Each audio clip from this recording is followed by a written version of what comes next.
Bonsoir à tous, bonjour à tous, j'espère que vous allez bien. Bienvenue aux nouveaux qui découvrent la chaîne des ateliers de la BFVM à travers cette vidéo. Alors aujourd'hui, de, nous allons faire un comparatif entre un compte épargne, deux produits financiers. Il s'agit d'un compte épargne et des achats d'actions sur un compte titre au niveau de la BFVM.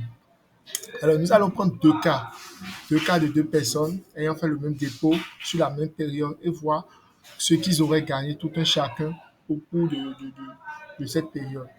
Alors, il s'agira ici de parler du compte épargne. Le compte épargne est un compte qui est ouvert au niveau d'une banque et donc vous mettez de l'argent et tout et vous avez un taux d'intérêt chaque année en fonction du capital qui est sur le portefeuille.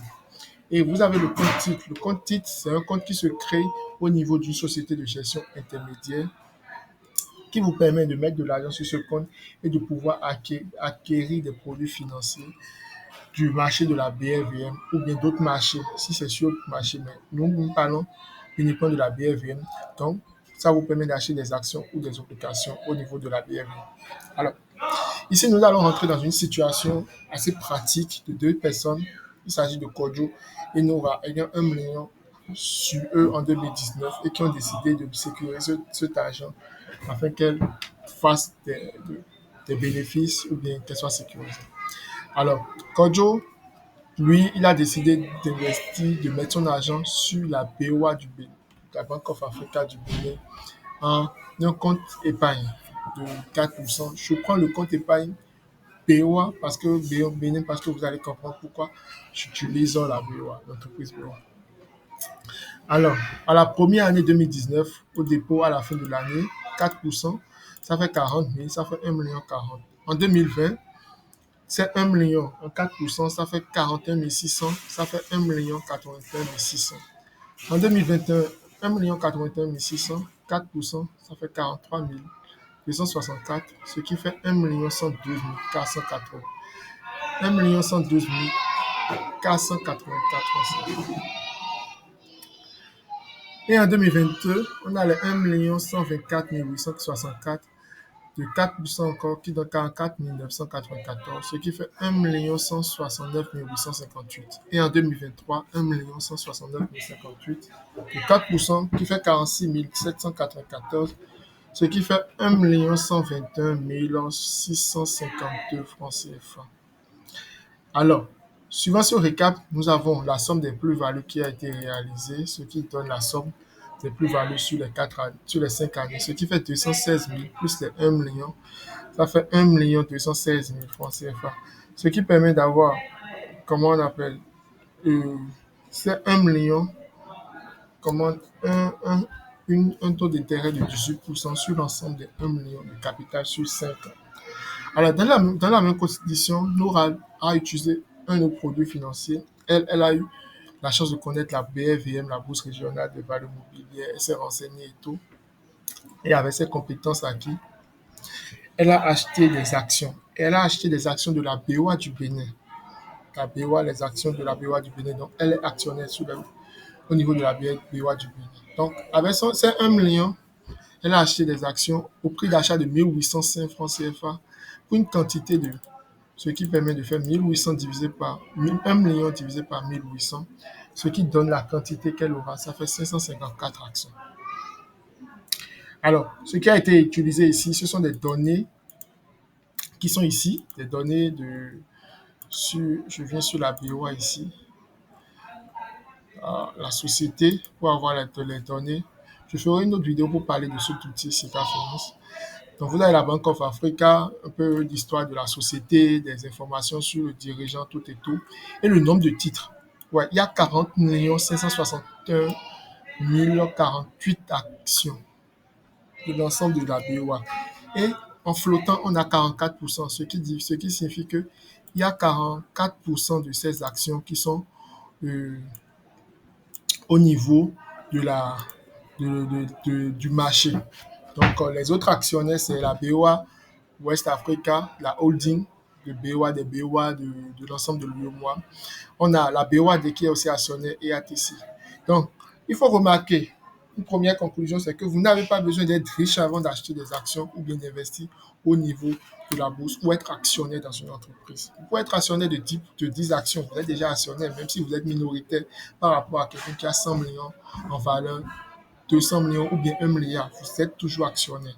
Donc, vous pouvez acheter en fonction de ce que vous avez et vous développer ainsi de suite. Donc, Nora a 1 million, elle en a acheté pour 1 million. Quelqu'un d'autre pouvait avoir 100 000 et pouvait acheter pour 100 000 francs. Ainsi de suite. Alors ici, ces informations qui sont ici, c'est le produit net bancaire, le chiffre d'affaires, la croissance, le résultat net, qui est le bénéfice effectué et les dividendes. Donc, les dividendes, comme je l'avais déjà dit une fois, les dividendes, c'est ce que vous gagnez sur le bénéfice en tant qu'actionnaire. C'est-à-dire, l'entreprise a fait une très bonne année. Elle a fait 15 milliards ou bien un nombre de milliards donnés. Et au niveau de l'Assemblée générale, on décide de reverser une partie de ces bénéfices aux actionnaires. Soit on reverse l'entièreté des bénéfices aux actionnaires, soit on réserve une partie aux actionnaires et on met une partie au niveau des réserves afin ces réserves permettent de soutenir l'entreprise si elle a des coûts durs après et d'avoir de la liquidité en cas de coûts durs, en cas de dédommagements effectués et tout. Et le reste est payé aux actionnaires. Alors, puisque il y a des milliers d'actionnaires et tout, on fait le nombre d'actions divisé par ce qui veut être rétribué aux actionnaires. Et on a ce que chacun va recevoir de façon unitaire pour une action. Et à partir de ça, maintenant, on multiplie par le nombre d'actions que tu possèdes pour avoir ce que tu gagnes. Et c'est ça qu'on te reverse. Alors, dans ce cas précis, en 2019, Boya Benet a réalisé un chiffre d'affaires de 15 milliards. Et elle a décidé de reverser une partie de ses actions, ce qui fait 206 francs CFA. Et ces 206 francs CFA, quand on le prend et qu'on multiplie par 754, on a 114 127 francs CFA que Nora reçoit fin 2019 pour avoir été actionnaire, avoir participé au risque de l'entreprise et tout. Donc, ce qui fait une plus-value de 11%. Alors, nous sommes déjà à 11%, alors que dans la même entité où Kodjo a mis 1 million en épargne, il est à 4% et lui, il est toujours en constance de 4%. L'année qui a suivi, Bewa Bene a fait un chiffre d'affaires de 13 milliards, et a reversé de façon dividende unitaire 218, ce qui est ici 218 fois 554, ce qui donne les 120 700, 120 775 que vous voyez ici. Et cela fait 12%. En 2021, pareil, ils ont fait un bénéfice net de 16 milliards 664 et elle a reversé une partie en dividende et tout 218 francs CFA par action, ce qui fait que Nora reçoit 120 775. Et en 2022, le bénéfice était de 19 milliards 143 000 francs CFA. Et voilà, la dividende a progressé à 273 francs CFA de façon unitaire. Et fois le nombre d'actions qu'elle possède, ça fait les 151 000. Et en 2023, pareil, nous sommes à un bénéfice de 21 milliards qui donne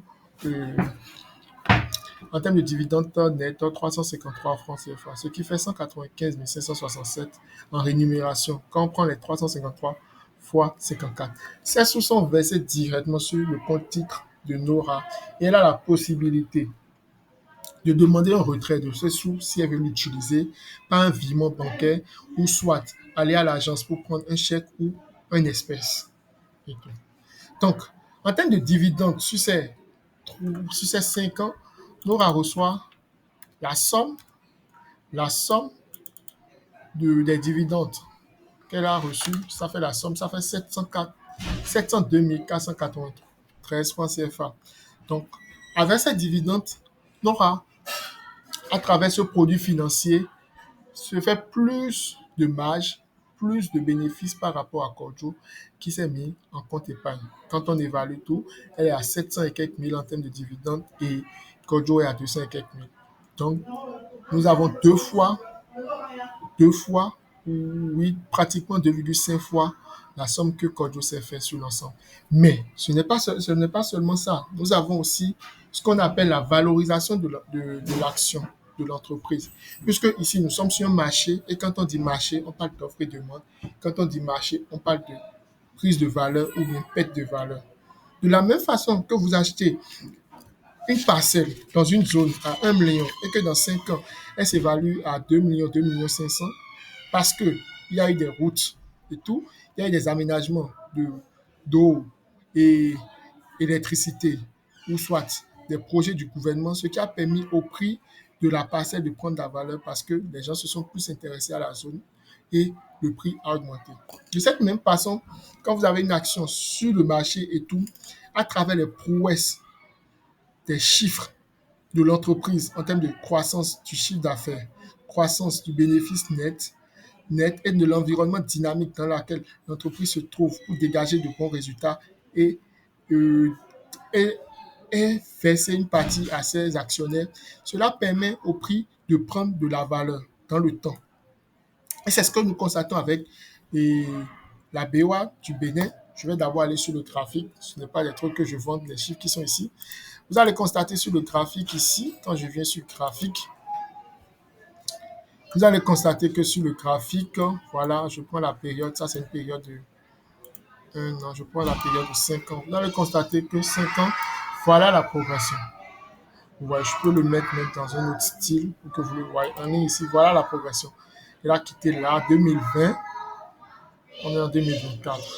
Donc, voilà un peu la progression et tout, ce qui a permis au prix d'atteindre 4 800. Et actuellement, sur le marché, si vous voulez l'acheter, vous l'achetez à 4 295 francs CFA. Donc, nous supposons dans notre cas que Nora a clôturé ses positions à 4 335 en 2024. Il y a 2 mois ou quelques mois, elle a clôturé. Donc, en 2019, elle avait l'action, la même quantité à 1 million. Et en 2024, puisque l'action est à 4 335 et elle a vendu, en fait, ça fait la valorisation de 2 millions, puisque on fait les 4 335 fois 554, ce qui fait 2 401 660. Donc, quel est le gain qu'elle a effectué sur ces 1 million? Ça fait des 2 millions, la valorisation en 2024 moins la valorisation en 2019, ce qui fait 1 401 662. Donc, quel est le gain qu'elle a obtenu au total? Puisque le prix, l'action a pris de la valeur et elle touchait déjà des dividendes, une partie des bénéfices chaque année. Donc, on fera la somme de gains de plus-value et des dividendes, ce qui fait 702 493 plus 1 401 662, ce qui fait 2 104 153, 155 francs CFA. Un gain total de 2 104 155 francs. Donc, pratiquement 10 fois, oui, pratiquement 10 fois ou 9 fois ce que Kodjo a pris sur la même période. Mais ils ont utilisé différents produits financiers, mais dans la même banque. Le paradoxe, c'est un peu ça en fait. C'est pour cela que je voulais illustrer cette démonstration avec la banque BOA Bénin. Et je peux donner des autres banques de l'espace le mois où des gens ont des agents sur un compte épargne au niveau de cette banque qui sont bloqués et tout, alors que ils auraient pu acheter les actions de cette entreprise, cette banque, si elle est cotée, parce que toutes les banques ne sont pas cotées, si elle est cotée, et gagner plus en valeur sur leur épargne ou bien leur argent que par rapport aux 4% ou bien aux 5% qu'on leur propose. Ici, on remarque que le gain total qui a été fait, c'est un gain de 2 millions et quelques, ce qui pourrait permettre à Nora de financer les études de ses enfants et tout, par rapport à ça, de financer ses vacances ou bien d'acheter un terrain avec la plus-value uniquement et avoir encore ces 1 million qui est là et tout. Alors, nous savons que nous sommes à la course contre l'inflation. L'inflation qui est en moyenne de 2%, entre 1 ou 2% l'année.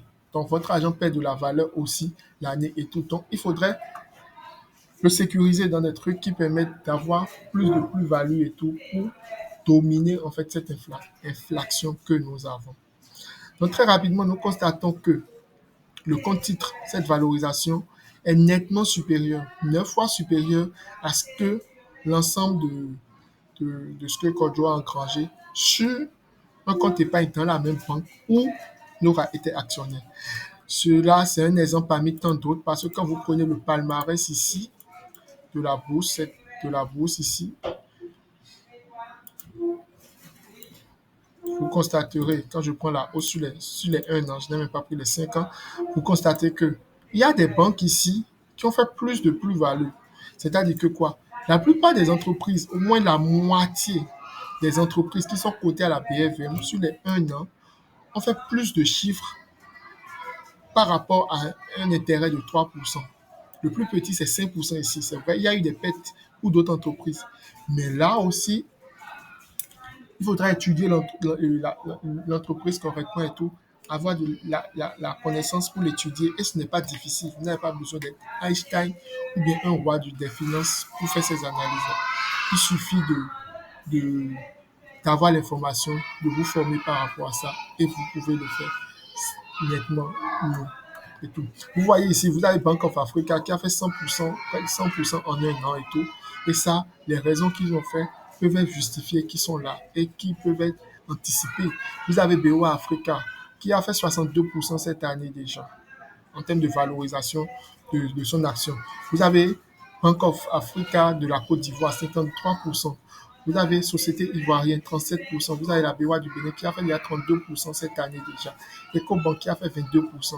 L'NCA 22%. Et c'est normal parce que nous sommes dans un environnement où nous avons une croissance économique, où les banques sont encore embryonnaires en termes d'activité et de croissance. Le taux de bancarisation est à combien dans l'espace chez moi? À peine 30%. Donc, il y a du travail à se faire, il y a du travail qui doit se faire là et tout. Il y a de la marge à se faire et les entreprises doivent être financées. Donc, tout ce ensemble fait que il y a une dynamique au niveau des banques déjà. C'est une petite analyse déjà. Il y a une dynamique au niveau des banques déjà qu'on peut profiter de ça et tout. Pour ceux dont les entreprises, les banques sont cotées sur la BFM.